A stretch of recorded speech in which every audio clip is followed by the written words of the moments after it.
রিকাম্পেন্স, কর্মরত এবং অবসরপ্রাপ্ত উভয়ে সমান হারে মহার্ঘ ভাতা পাওয়ার অধিকারী। আবারও বলছি, কর্মরত এবং পেনশনভোগী উভয়ে সমান হারে ডিএ পাওয়ার অধিকারী।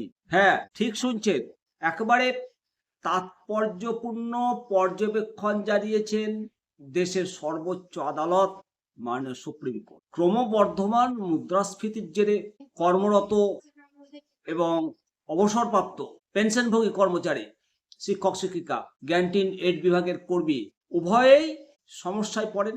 এক্ষেত্রে সরকার কোনো ভেদাভেদ বৈষম্য করতে পারে না। মুদ্রাস্ফীতির মোকাবেলায় ডিএ ঘোষণার সময় সরকারের কোনো প্রকার বাদ বিচার করা চলে না। এমনই গুরুত্বপূর্ণ ঐতিহাসিক রায় দিয়েছে সুপ্রিম কোর্ট। অবসর নেওয়া কর্মচারীদের সমানাধিকারীকে স্বীকৃতি দিয়ে রায় দিয়েছে সুপ্রিম কোর্টের মাননীয় বিচারপতিদ্বয় মনোজ মিশ্র ও মাননীয় বিচারপতি প্রসন্ন বি ভাড়ালেকে নিয়ে গঠিত সর্বোচ্চ আদালতের বেঞ্চ। মামলাটা মূলত কেরল সরকার এবং কেরল রাজ্য পথ পরিবহন নিগমের আবেদন খারিজ করে বেঞ্চ জানিয়েছে, মুদ্রাস্ফীতি কর্মরত এবং অবসরপ্রাপ্ত কর্মীদের সমানভাবে আঘাত করে। এটি একটি গতিশীল ধারণা, এর নানা দিক নানা মাত্রা রয়েছে, একে প্রচলিত ধারণায় সীমাবদ্ধ করে রাখা যায় না।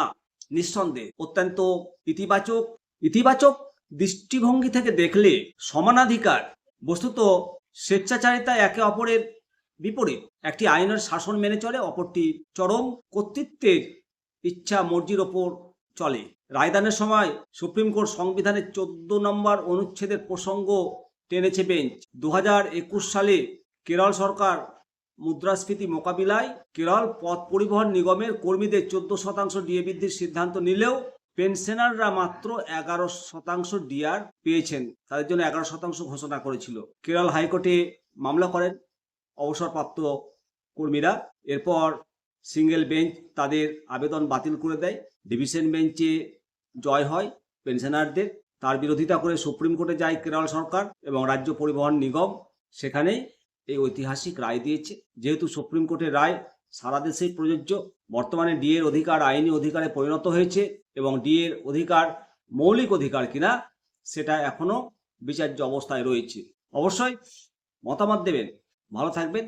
কিছু জানার ইচ্ছে হলো অবশ্যই কমেন্ট সেকশনে কমেন্ট করবেন। ভালো থাকুন। জয় হিন্দ, বন্দে মাতরম, ভারত মাতা কি জয়।